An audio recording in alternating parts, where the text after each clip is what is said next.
Unit 6A, Software Security and the SDLC. In this unit, we talk about how to create secure software and secure systems. SDLC can mean the software development lifecycle, concerned with how the application itself is created, or it can be the system development lifecycle, which places development in the broader context of technology change within the organization.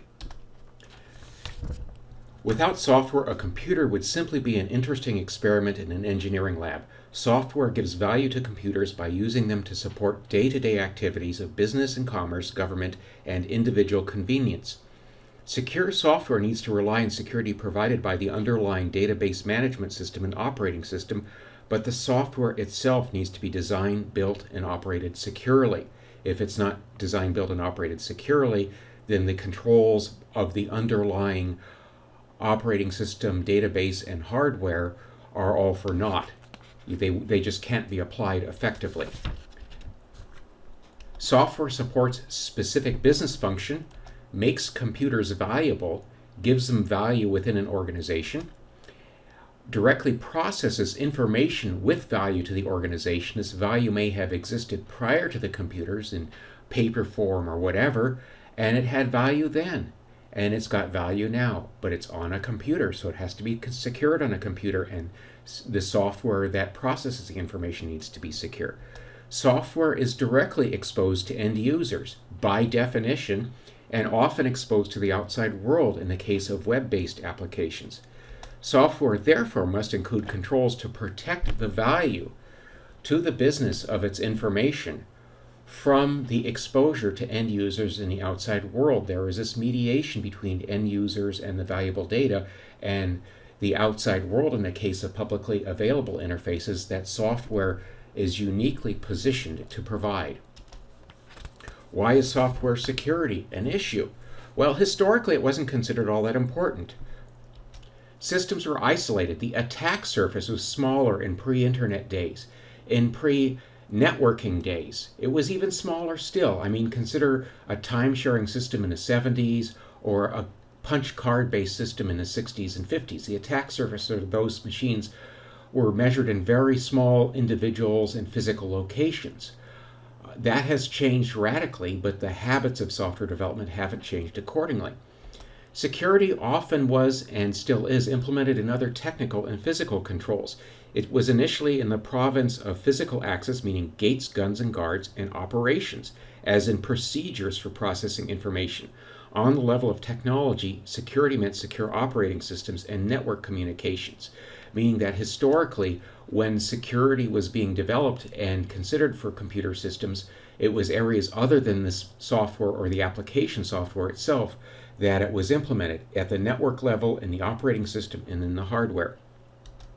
Developers usually are not trained in secure techniques.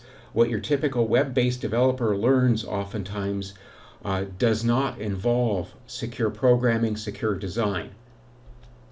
Time to market and project deadline pressures are another reason why software security is so problematic.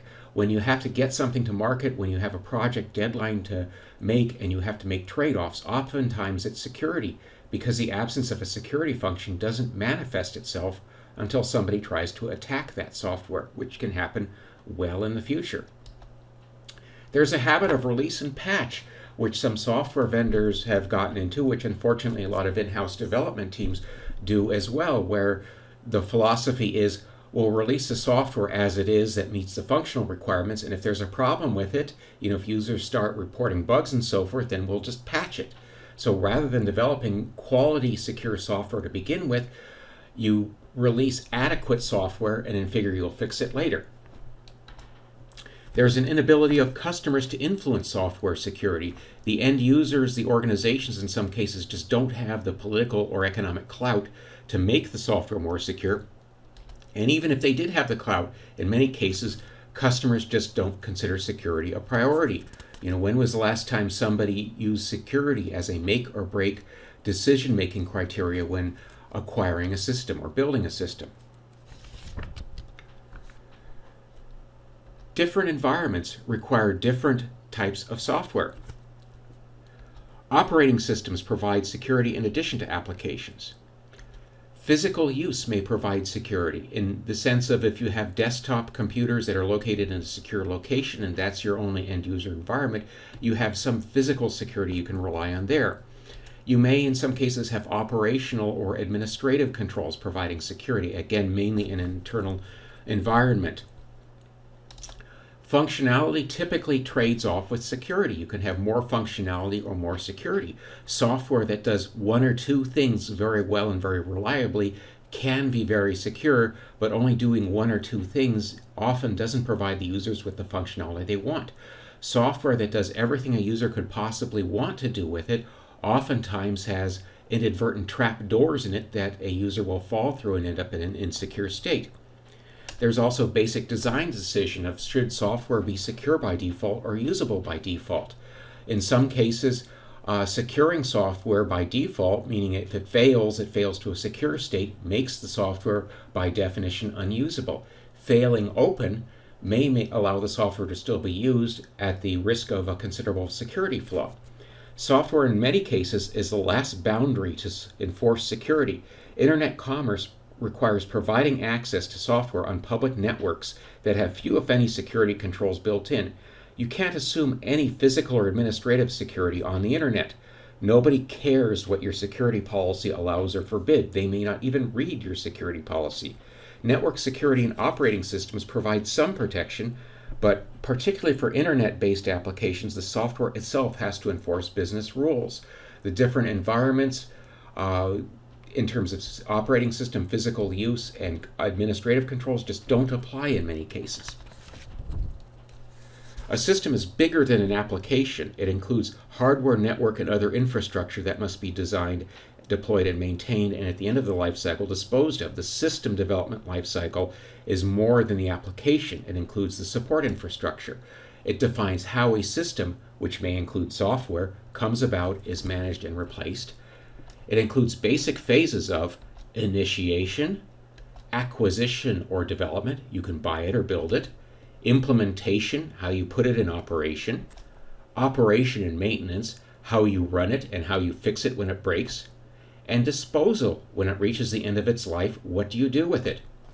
Each phase has its own specific security issues and goals. And again, keep in mind, consistent with the text in the CISSP, there is a system development lifecycle and there is a software development lifecycle. In the initiation phase, you establish the need for a specific system. What do we need and why do we need it? What business function does the system satisfy? The security issues involved here include a preliminary risk assessment, which looks at the confidentiality, integrity, and availability requirements of the system.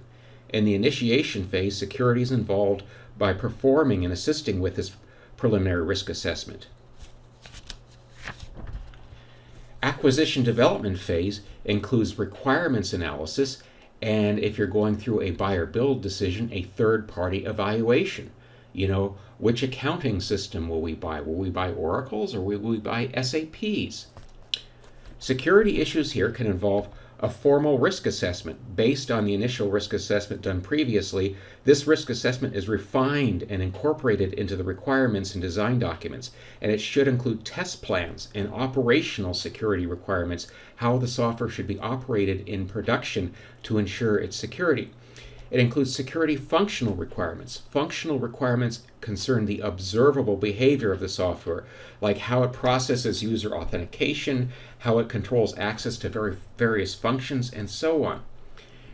And then you've got the assurance requirement. How well does the software implement security? Can the software break in a way that violates security? How easy is it for an attacker to violate the functional security built in to make the software do something it's not supposed to? How reliable are the security functions? Security also at this point in the acquisition development phase is included in building a security plan for how these various elements are incorporated into the operating system and developing a test plan. And now that we have the functional requirements and the assurance requirements, how do you ensure that the build or the implemented version of the software meets those requirements? Now, the operations and maintenance phase it basically is executing the system and making the changes, the maintenance necessary to support business needs and changes. Operations includes how the system is used and how it is changed. All systems undergo change because they require new functionality, because errors or bugs are discovered, or because it's found the original specifications require modification. Tight control over these changes, including security testing, is required in order to assure the system meets the security requirements and internal control requirements. The security functions during the operations maintenance phase include monitoring secure configuration baselines and performing ongoing assessments, vulnerability, and penetration testing. Baselines are required to ensure the actual system configuration meets security standards, and these include things like how the system is configured, what patch level is implemented for third-party products, what services should be running and shouldn't be running, in what fashion, etc. It's a description of how the system should be run, and you look at this periodically to ensure it's still run that way. Ongoing assessments look at security exposures of the application. These need to be periodically assessed. Even if the application is stable and doesn't change, very unlikely, new vulnerabilities may be discovered in some of its components, and changes in the environment around the application may open new exposures, as well as if the application is used in some unanticipated way, this new sort of use case may impact security as well and needs to be assessed. Now, the disposal phase. In that phase, you plan for the replacement system. You're thinking about getting rid of what we have and what are we going to replace it with. You look at data preservation and protection. What do we have in the current system? How is it going to move to the new system? Do we need to keep any of it around for archival purposes? And if we're going to destroy it completely, how do we destroy it securely? You don't want data from a valuable legacy system ending up on eBay as a disk drive for sale really cheap. You also have to think about how to protect legacy systems during the transition to the new system and after. In general, the disposal phase, you make sure that when systems reach the end of their life, they are disabled and disposed of properly and securely. Now, we've talked about the system development lifecycle, and now we're going to talk about the software development lifecycle. The software SDLC, same acronym but a different meaning, covers the actual application development process. It's not concerned so much with the infrastructure, with the networks, with the operations support and the desktop support, etc. It's just concerned with building the software and deploying it. So in a way, it's a portion of the big SDLC. System development focuses on operation and IT functions, whereas software development focuses on design, development, and the software engineering and coding aspects of the system. The software development lifecycle includes requirements, design, development, testing and validation, and release and maintenance. Regardless of the method used by a development shop, these basic components are present. They may not always be called the same names and may not be separate standalone documents or deliverables, but they always exist. Even the biggest die-hard agile shops still have these different components of a life cycle, no matter how hard they deny it. Now, security considerations at each step of a life cycle. In the requirements phase, all specifications need to be clear and complete. The requirements have to meet business needs, and you need to include business needs for appropriate security, including internal controls, the stuff that accounting and auditors can care about, and availability, uptime, and recovery. The analysis and design phase makes sure the design includes good security practices that support the requirements. In the construction phase, ensure the construction environment is separate from production. Separation of duties. You don't want development people in a production environment. All programs need to be reviewed and authorized before being promoted to production. No developers making quick, easy changes directly in prod. Don't allow that.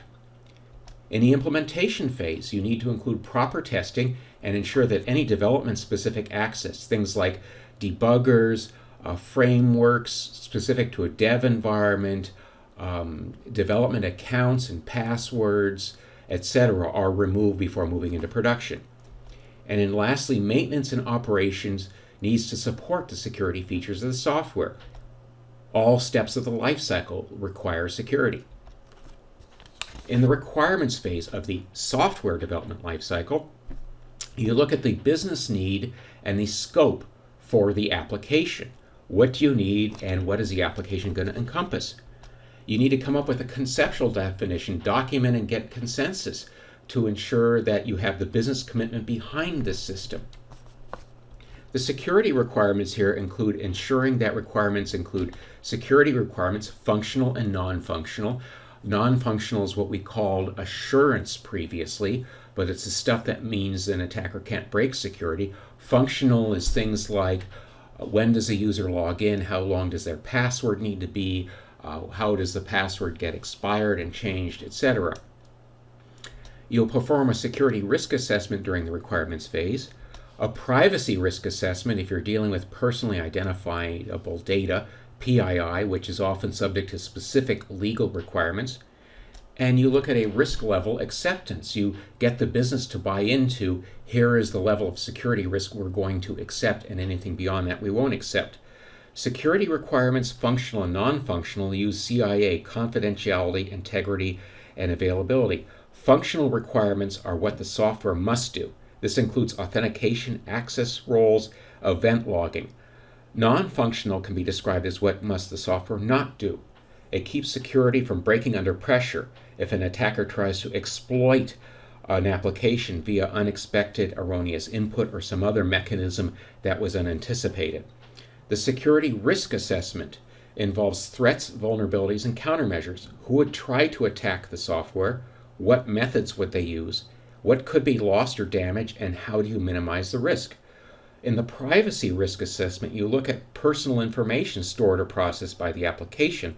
Look at the laws and regulations like data breach disclosure that could apply to the application, and then assess the risk here and document the privacy impact of the application.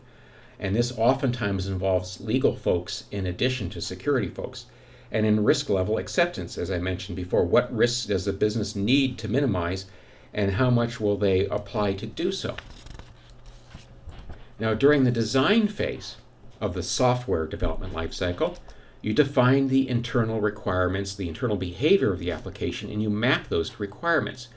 You look at the informational, functional, and behavioral models, and you define them at this point in the lifecycle. You're defining models, not just requirements. An informational model is the type of information and how it's processed. A functional model is a model of the functions an application must do and how they're related to each other. And the behavioral model is the application states and how they change.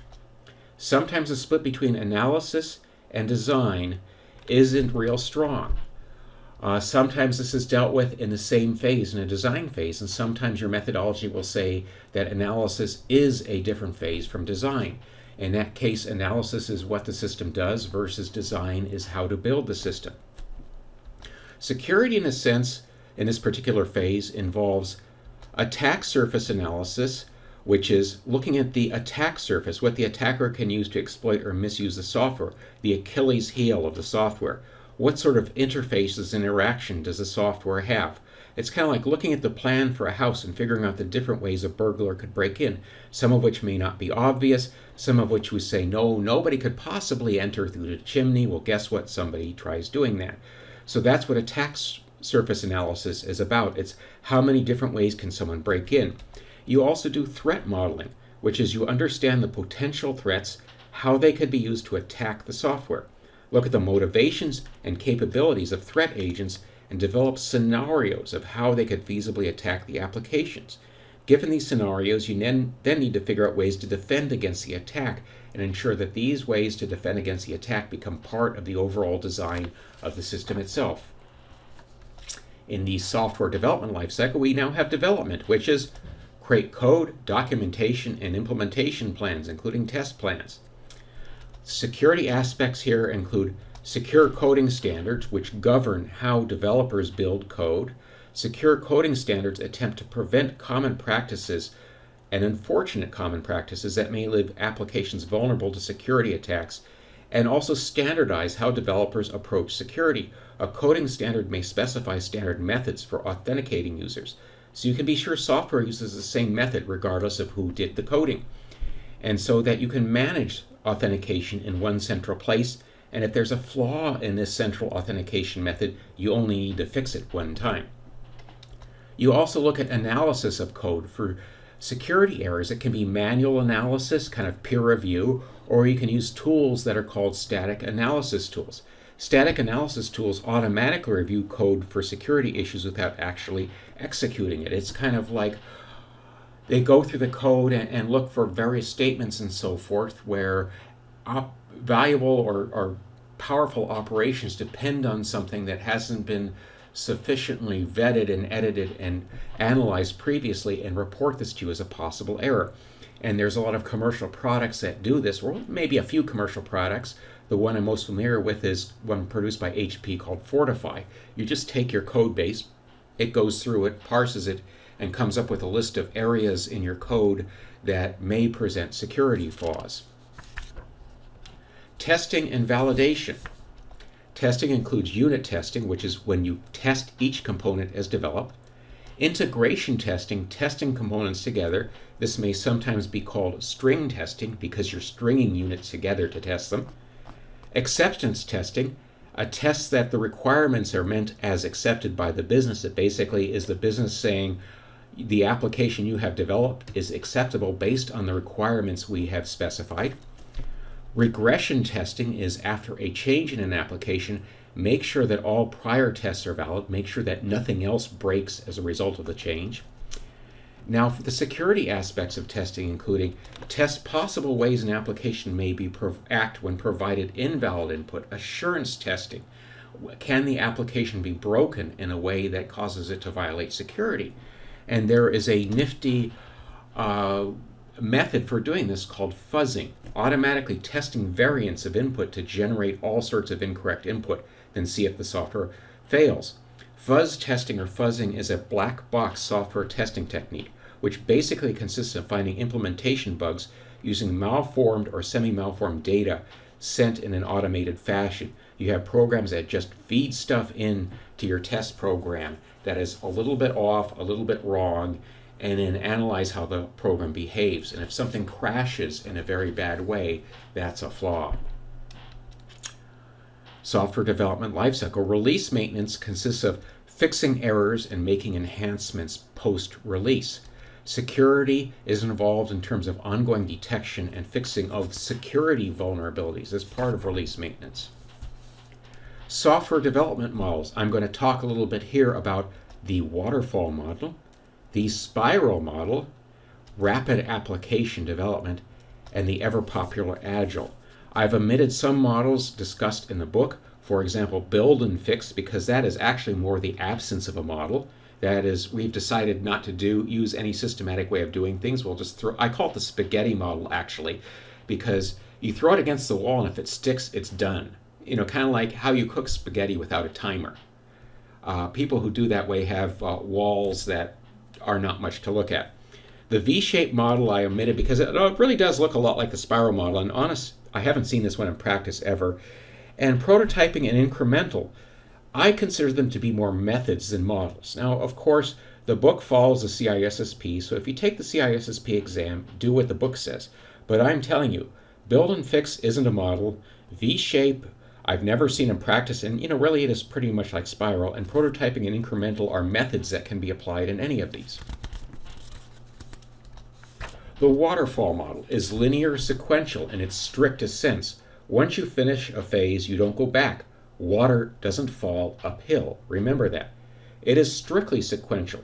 It originated in manufacturing industry where it is really difficult and expensive to change something once created. If you're making some expensive, tangible piece of physical machinery, you have to follow a waterfall model, because going backwards after you've built something and designed something to modify it is hellaciously expensive. If you've ever been involved in a home remodeling project, you'll know what I do. In the software world, though, a strict waterfall model is often held up as an example of how not to do software development, as its inflexibility makes it difficult to achieve success, and software inherently allows you to, at least a certain extent, go backwards to a prior phase and modify things as you go along. It's part of the nature of software that you're not literally building things in. You don't literally have a concrete foundation that you'd have to jackhammer. Though oftentimes it can be very difficult once you've completed a system to go back and make a fundamental change. So to that extent, the waterfall has something to say for itself. Now the spiral model sort of follows the waterfall, but with flexibility between phases. It's not strictly sequential, because you can do phases at the same time, and if you're in a later phase, you can go back to the earlier phases and somewhat modify them. You can revise prior deliverables based on subsequent results. So your requirements document isn't set in stone once it's completed. You can, based on your design or your construction, go back and modify it appropriately. It's really closer to an iterative model. Rapid application development was a break with the waterfall model that became popular sometime in the 1990s, when you actually had tools that you could use to do effective prototyping. You prototype your application instead of doing upfront analysis. Instead of having a paper design document, you build a little model of your application. It looks exactly how it's going to really work, and show it to the user and modify it until it gets to the point where the user likes it. You have requirements, and then you have the cycle between user design and construction, where you design something, the user says, yes, this looks fine, you build it, you modify the design, etc. You demonstrate functionality as you build, and you add things as you go. So it's a very flexible methodology. Agile comes from rapid development, but it is a whole philosophy of project management in itself, and it's a whole method of designing and managing software development projects. It is an incremental, stepwise process. It involves cross-functional teamwork and gets a lot from manufacturing engineering cross-functional teams that were popular during the 1980s. And it's not so much a development methodology as it is a philosophy of project management. Agile started in 2001 with a document called the Agile Manifesto, which emphasized individuals and interactions over processes and tools, working software that works over comprehensive documentation, customer collaboration over contract negotiation as an informal collaboration versus written requirements that folks sign off as a contract, and responding to change over following a plan. Agile can be very difficult for traditional security engineers to work with. An absence of documentation in requirements and analysis can make auditing for security a challenge, and certain sorts of strict security certification, particularly in areas like you're building avionics software or software involved in critical medical functions where you've got regulatory requirements. Agile's lack of documentation and kind of extreme flexibility make it very difficult to meet those sort of requirements. It's been done, but you have to jump through some hoops to do so. Now, we've described Agile, we've described the different methodology of software development. Let's go to something else, kind of a meta picture of software development management organization-wide. The CMMI, which is a Capability Maturity Model Integration. It was spearheaded by Carnegie Mellon University's Software Engineering Institute. It is a process improvement model, kind of like TQM, Total Quality Management, if you've heard of that, with stages of improved, more mature development process defined. It might be even like Six Sigma, but I honestly don't know that much about Six Sigma. It analyzes and categorizes the underlying processes behind application development, and actually organizations can be certified as compliant with this particular level. If you're a software development shop, then you want to be at a very high level, because this indicates that you have very mature, very well-defined processes for building software. The characteristics of the maturity models. Level 1, or the initial phase, is basically no maturity at all. It's complete chaos. Processes are unpredictable, poorly controlled, and reactive. When you get to level 2, you have what they call managed, where processes are characterized for projects and often reactive. You tend to have some project management discipline, though not much in the way of system development discipline. Level 3, or defined, is where you have products are characterized for the organization and are proactive. Projects tailor their processes from an organization's standards. You have some sort of standard development methodology. Level 4, processes are measured and controlled. You actually measure the outcomes of processes for goodness and for quality and control them to ensure that goodness and quality. You're not just defining a process, you're actually putting an extra level of control in it. And in level 5, optimizing, you put in place process improvement. You're not just controlling processes, you're making them better. So this is the CMMI. Level 5 is the best in terms of this particular model. Level 1 is the worst. Higher levels of CMMI mean, by this definition, greater maturity. It means better, more formal management systems that focus on improving your process. Now, change control. Change control is something, in addition to all this, change control is required within projects where you need to control the changes in project deliverable, but also in operations, and is typically understood as an operation discipline. It's a process of controlling changes and documenting changes to software. You document change and requirements in design as well when you're within a development project. You need to ensure, and change control helps ensure, that changes are properly authorized. Before a change can be implemented, folks who have the business authority to authorize it sign off on it. It requires implementing and documenting changes to production software. And it includes the discipline of software configuration management, which is being able to document the state of your software at any time. It's especially important post-implementation, where software is operational. Auditors need to see documented changes to software to ensure these changes are authorized by management and properly tested. An ad hoc change process leads to unreliable software. In the worst case, a rogue developer can slip malicious code into the application, commit fraud, embezzlement, or other malice. Imagine a developer being able to slip a hook or a change in the code for an authentication routine that will always let this developer in even if he's ceased working for the company, and give him maximum authority.